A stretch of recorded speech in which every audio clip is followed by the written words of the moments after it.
ಬಂಜೆ ಆಗಿದ್ದಳು. ಅಣ್ಣನಿಗೆ ಮಕ್ಕಳಿರ್ಲಿಲ್ಲ. ಅವಳಲ್ಲಿ ಒಂದು ಬಂಜೆತನ ಇತ್ತು. ಅವಳನ್ನು ಎಲ್ಲರೂ ನಿಂದಿಸ್ತಾ ಇದ್ರು. ಅವಳ ಜೀವಿತದಲ್ಲಿ ಅನೇಕ ವರ್ಷಗಳಿಂದ ಮಕ್ಕಳಿಲ್ಲವಲ್ಲ ಎನ್ನುವಂತ ಒಂದು ಬಾಧೆ, ಒಂದು ದುಃಖ, ಒಂದು ವೇದನೆ ಅವಳ ಜೀವಿತದಲ್ಲಿ ಕಾಡ್ತಾ ಇತ್ತು.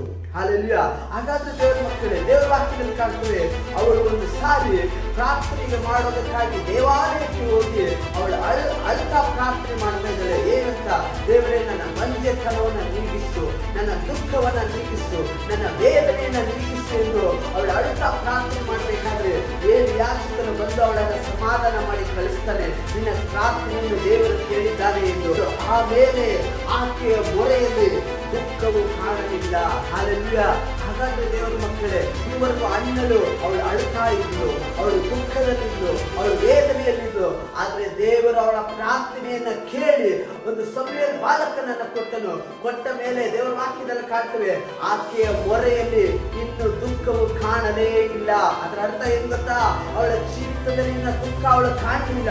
ಅದುವರೆಗೂ ಅಳ್ತಾ ಇದ್ಲು, ನಾನು ಬಂದೆ ಆಗಿದ್ದೀನಿ, ನನಗೆ ಮಗು ಇಲ್ಲ ಎಂದು ಅವಳು ಅಳ್ತಾ ಇದ್ಲು. ಆದ್ರೆ ದೇವರ ವಾಕ್ಯದಲ್ಲಿ ಕಾಣ್ತೇವೆ, ದೇವರು ದುಃಖಕ್ಕೆ, ಅವಳ ವೇದನೆಗೆ ಒಂದು ಪುನಃಸ್ಥಾಪನೆ ಇಟ್ಟು ದೇವರು ಒಂದು ಸಮುವೇಲ್ ಬಾಲಕನನ್ನ ದಯಪಾಲಿಸಿದ್ರು. ಇವತ್ತು ದೇವರ ಮಕ್ಕಳೇ, ನಿನ್ನ ಜೀವಿತದಲ್ಲಿ ಕೂಡ ಅನೇಕರು ನಿಂದಿಸ್ತಾ ಇರ್ಬೋದು, ಅನೇಕರು ನಿನ್ನನ್ನು ಬಾಧೆ ಪಡಿಸ್ತಾ ಇರ್ಬೋದು, ಅನೇಕರು ನೀನು ಬಂಜೆ ಅಂತ ಹೇಳ್ತಾ ಇರ್ಬೋದು, ನಿನಗೆ ಮಕ್ಕಳಿಲ್ಲ ಅಂತ ಹೇಳ್ಬೋದು. ಆ ದುಃಖಕ್ಕೆ ದೇವರು ಇವತ್ತು ಒಂದು ಪುನಃಸ್ಥಾಪನೆ ಇಟ್ಟಿದ್ದು ಹೋಗ್ತಾನೆ.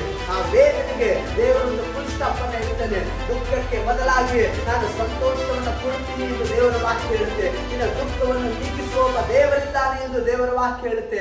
ಹಾಗಾದ್ರೆ ದೇವರ ಮಕ್ಕಳೇ, ಇವತ್ತು ನಿನ್ನ ದುಃಖವನ್ನು ನೀಗಿಸೋದಕ್ಕಾಗಿ, ನಿನ್ನ ವೇದನೆಯನ್ನು ನೀಗಿಸೋದಕ್ಕಾಗಿ, ನೀನು ಪಡುವಂತ ಪ್ರಯಾಸಗಳನ್ನ ನೀಗಿಸೋದಕ್ಕಾಗಿ ದೇವರೊಂದು ಫುಲ್ ಸ್ಟಾಪ್ ಅನ್ನ ಇಡ್ತಾ ಇದ್ದಾನೆ. ನಿನ್ನ ವೇದನೆಗಳು ಇವತ್ತು ನಿಂತು ಹೋಗುತ್ತೆ, ಅದು ಮುಂದುವರಿಯೋದಿಲ್ಲ. ನಿನ್ನ ಕಣ್ಣೀರು ಮುಂದುವರಿಯೋದಿಲ್ಲ, ನಿನ್ನ ಬಾಧೆ ಮುಂದುವರಿಯೋದಿಲ್ಲ. ಅದಕ್ಕೆ ದೇವರೊಂದು ಫುಲ್ ಸ್ಟಾಪ್ ಅನ್ನ ಇಡ್ತಾನೆ. ದೇವರ ಮಕ್ಕಳೇ, ಹಾಗಾದ್ರೆ ದೇವರ ಕಾರ್ಯ ಅರ್ಥ ಮಾಡ್ಕೊಳ್ರಿ. ದೇವರು ನಿಮ್ಮ ಜೀವಿತದಲ್ಲಿ, ಕೆಲವರ ಜೀವಿತದಲ್ಲಿ ನೀವು ಹಾದು ಹೋಗುತ್ತಿರುವಂತ ಅವಸ್ಥೆಗಳಿಗೆ ದೇವರೊಂದು ಫುಲ್ ಸ್ಟಾಪ್